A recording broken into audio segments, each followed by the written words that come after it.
On poursuit avec Pascal. Vincent, tu as la parole. Salut Pascal, encore pas un mauvais match pour vous, de mon impression. Un match très physique face à Cleveland. Des impressions globales de cette défaite en prolongation? Well, c'était pas un match aussi clean qu'hier, dans le sens où l'exécution n'était pas aussi bonne à un back-to-back. L'intensité était excellente. On a créé des chances, comme hier un peu, là, à partir de notre échec avant. Donc, l'intensité était bonne, le gap des défenseurs était bon. On a joué un grand match. Mais, trop de punitions. 6 punitions. On peut argumenter là, avec les arbitres. À un moment donné, il faut que les punitions de bâton arrêtent. Mais ça a été un match comme ça. On perdait beaucoup de momentum, là, soit d'un côté ou de l'autre, avec des 4 contre 4, des 5 contre 4 qui tournent en 4 contre 4. 2 punitions qu'on a eues sur notre avantage numérique.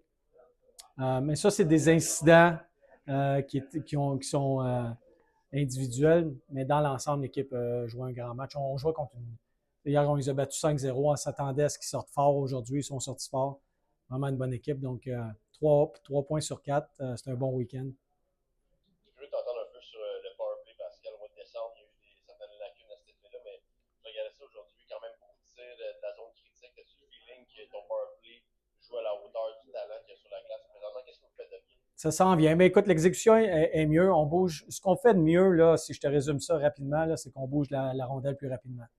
Et puis, on prend avantage des lignes de tir là, qu'on crée en bougeant la rondelle. Puis, on a des go filets. Donc, dans l'ensemble, là, c'est ça qu'on fait mieux. On bouge la rondelle plus rapidement. Je vais en poser une dernière, parce que je vais laisser la parole à Simon, mais longtemps que je veux te parler de lui. Malheureusement, en prolongation, il est d'accord qu'il n'a pas joué en sa faveur, mais William Trudeau, parler de son jeu ces temps-ci, on dirait que c'est peut-être ton plus constant quand même depuis les dernières semaines, de responsabilité. Comment tu le trouves, oui? Oui, bien, je dis, écoute, nos défenseurs sont relativement constants dans l'ensemble, mais effectivement, là, William, depuis un certain temps, on a l'impression qu'il a trouvé un rythme qui est favorable pour lui. Il bouge ses pieds, il est confiant avec la rondelle, il défend bien, il est physique. Quand il a besoin d'être physique, il fait un bon travail devant le filet, s'assurer qu'il n'y a pas de deuxième chance.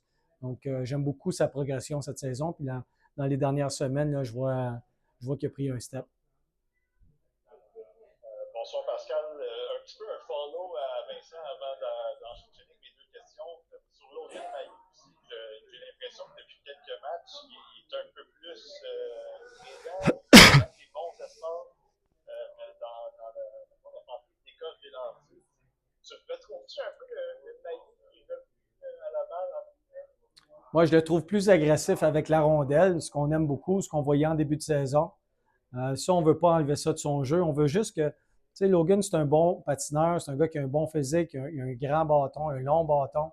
Donc, on veut que son gap, quand il n'y a pas la rondelle, s'améliore, puis il l'améliore. Donc, en faisant ça, il est capable de briser des jeux puis prendre avantage de ses forces offensives.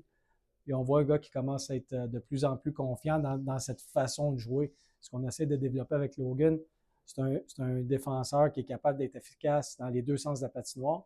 Il est déjà bon, mais on veut le rendre meilleur. Donc, on voit une certaine stabilité dans son jeu. Puis, à cause de ça, on voit qu'il retrouve là, une confiance offensive, capable de faire des jeux, capable de battre des joueurs un contre un. Il est capable d'utiliser son physique, puis son reach là, qu'on appelle, pour protéger la rondelle. Puis il y a un lancer puissant, donc à chaque fois qu'il y a une chance de lancer, on l'encourage à lancer. La semaine passée, on disait que ça allait être un week-end d'aromètre un peu entre une bonne équipe et au premier rang. Tu sors de ce week-end-là avec 3 points sur 4. De quoi tu es plus fier ou à quel point tu es satisfait peut-être que vous soyez bien mesuré à ce point-là? Ben écoute, c'est une équipe qui est allée en finale de conférence l'an passé. Ils ont rajouté certains vétérans, donc c'est encore une très bonne équipe. C'est une équipe qui est rapide, leur jeu de transition est excellent. Ils sont bâtis de cette façon-là. Ce que je suis fier de mon équipe, c'est à 5 contre 5. On a vraiment tué leur game de transition le plus qu'on pouvait. Évidemment, ils vont quand même créer des choses. Mais nos 2 matchs là, à 5 contre 5, je pense qu'on était la meilleure équipe et on les a dominés au niveau des lancers hier et aujourd'hui. Hier, ça rentrait un peu plus à 5-0. Aujourd'hui, c'était un peu plus compliqué, mais leur goaler a mieux joué. Tarasov, je l'ai eu à Columbus. C'est un gars de la Ligue nationale, donc il a bien joué aujourd'hui, mais notre façon de travailler à 5 contre 5, c'était vraiment impressionnant en fin de semaine. Et une dernière petite curiosité aussi pour moi, vous êtes habitué à Laval de jouer devant des dizaines de milliers de partisans. Alors, en fin de semaine, vous avez joué 10 et 15 000 ce soir avec les Blues. As-tu l'impression que le fait que vous soyez habitué de jouer dans ce genre de match-là, ça vous donne déjà un petit edge? Vous nourrissez rapidement de cette énergie-là? Je sais pas, je sais pas si ça nous donne un edge, mais je peux te dire que ça ne nous affecte pas, dans le sens où on est habitué à des foules bruyantes en grand nombre. Donc, ça ne nous affecte pas. Ça pourrait peut-être intimider certains jeunes joueurs, mais on est habitué, on le vit à Laval, donc d'arriver ici. Puis en même temps, ces gars-là, ceux qui espèrent éventuellement jouer dans la Ligue nationale, ils vont devoir faire face à des foules bruyantes qui sont hostiles sur la route. Donc, c'est une belle expérience, mais je dois t'avouer que j'ai rien senti là, à ce niveau-là. On a été agressifs dans nos façons de jouer. Ça n'a pas modifié notre façon de jouer parce que c'est une grosse foule et qu'il était bruyant.